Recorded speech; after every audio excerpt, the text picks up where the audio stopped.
Trolling. Well, we're going to begin with a Fox News alert because Vice President J.D. Vance and Special Middle East Envoy Steve Witkoff are headed to Israel this week to push for phase 2 of the Israel-Hamas ceasefire deal. The trip coming as Hamas.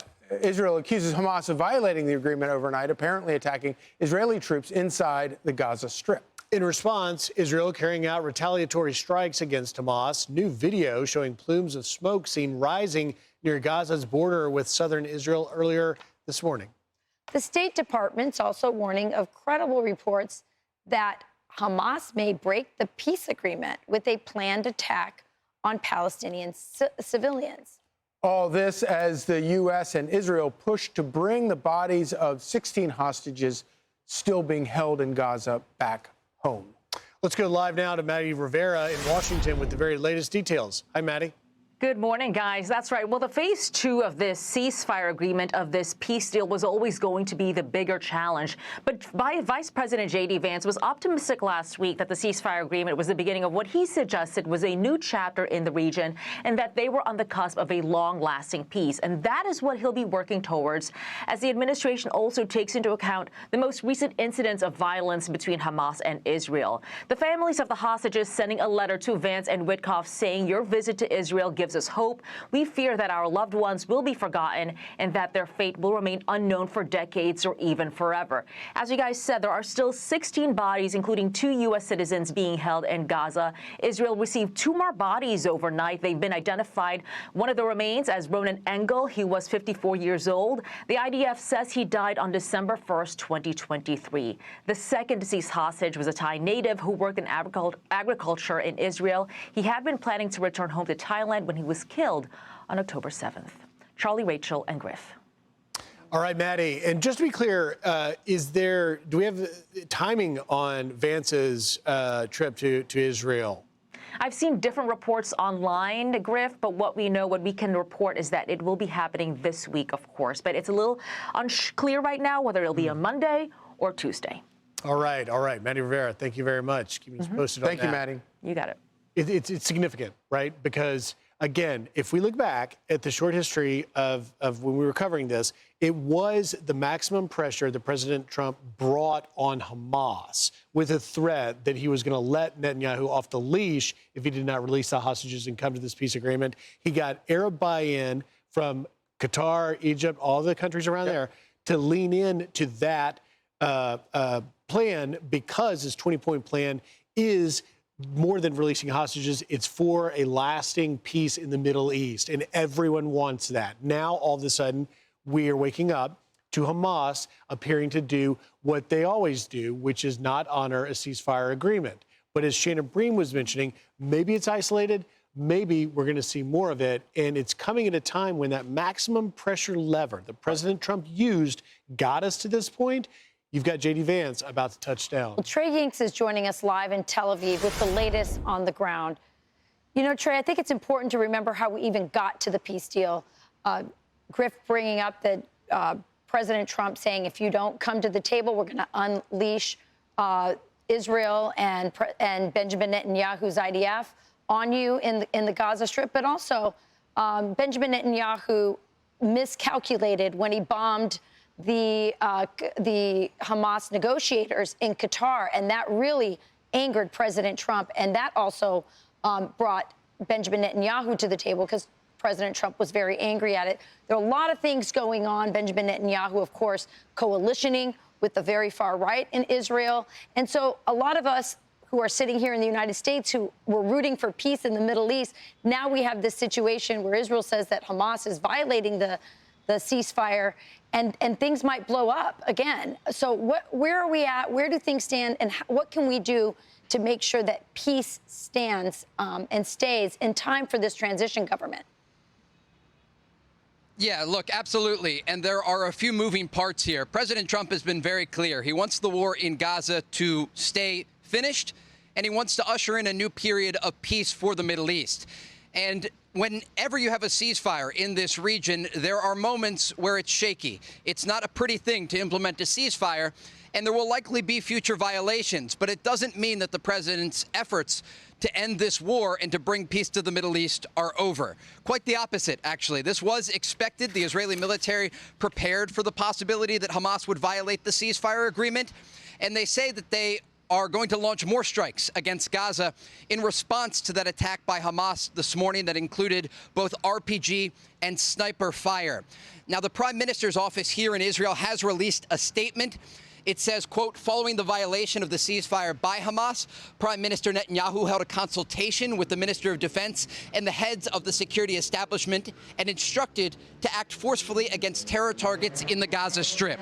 Again, this means that there will likely be more Israeli strikes later today. We've also seen a similar statement from the Israeli military, but this is all going to take time. Remember, this is a phased deal, and we're still in phase one of the agreement. Hamas still has the bodies of 16 hostages that they have to release. Overnight, 2 additional hostages were freed from Gaza, the deceased hostages, and the remains were returned here to Israel. But there are still many things that have to be done to implement this agreement. So, of course, and you're speaking of the unreturned deceased bodies, you know, from the moment that the ceasefire began, Hamas was technically in violation of the ceasefire deal, because the deal required them to return all of the bodies of the deceased hostages, correct?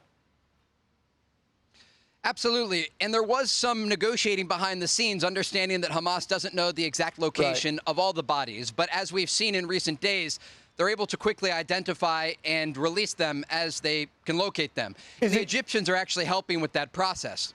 Is it your sense that those negotiations, backdoor negotiations, were done in good faith on both sides? It's hard to tell. And in the past, Hamas has not negotiated in good faith. And as it relates to the current agreement, part of the thing that we're going to talk about often today and in the week ahead is the yellow line inside Gaza. And this is the line that divides Israeli forces and Hamas, where they control territory within the enclave. The Israelis still control about 53% of Gaza. And over the weekend, the Israelis killed a Palestinian family that they say crossed the yellow line.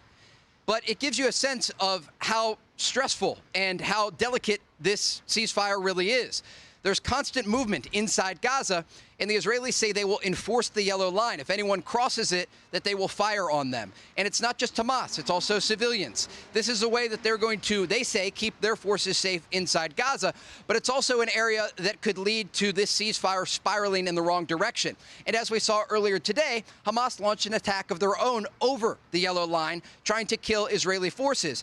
And I don't want to get ahead of our reporting here, but we will have more information to report later this morning on the aftermath of that Israeli attack against Israeli forces. Was that in response? There are still thousands of soldiers in Gaza. Was the rockets that went over the fire that went over to the Israeli side from Hamas in response to the family dying, or was it just a random thing that happened? It was likely just a random thing that happened. We've been covering this part of the world for 10 years. I was inside Gaza in 2014, and when the ceasefire was implemented after that 51-day war, Hamas also violated the ceasefire then. They violated the ceasefire back in 2018, in 2021, and of course on the morning of October 7th when there was a ceasefire between Israel and Hamas. So it's not shocking that Hamas has launched this attack against Israeli forces. But like I said, this does not mean the ceasefire is over. It means that there will likely be a day that includes Israeli strikes. But there is still efforts to get this ceasefire to continue into phase 2. So, Trey, one part of this story that often gets left out is the critical humanitarian aid going into the Palestinian people. And we've seen the videos of them returning to homes with nothing. And they're desperate for that aid getting in that has begun after phase 1 started. But has Hamas hindered the aid getting in now with where things stand this morning? Good question. We understand that the aid is still flowing into Gaza.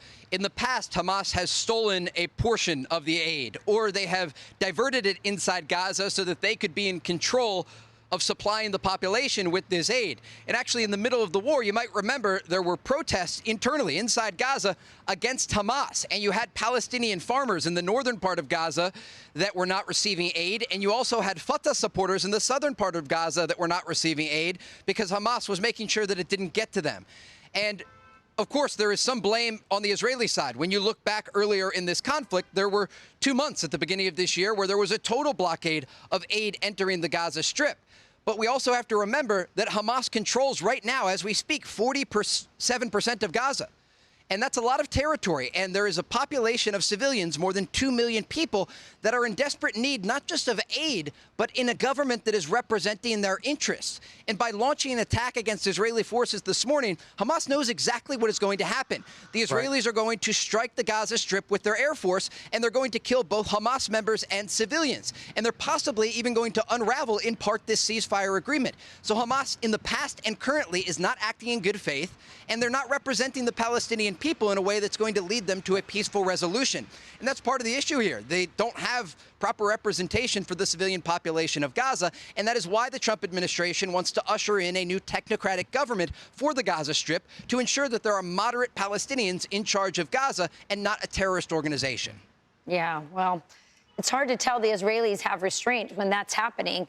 And yet at the same time, if we want the peace to hold, it's a very complicated situation. Trey Yingst, always great reporting. We really appreciate it. Thank you, Trey. Thanks, Trey.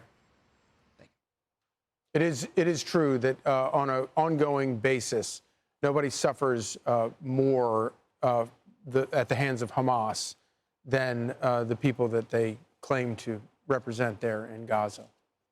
Yeah, and where this incident, we were showing that map, the yellow line, the area where it happened is the Rafah area, right in the southern part of Gaza, which has been traditionally a part of where humanitarian aid goes in, coming out of Egypt.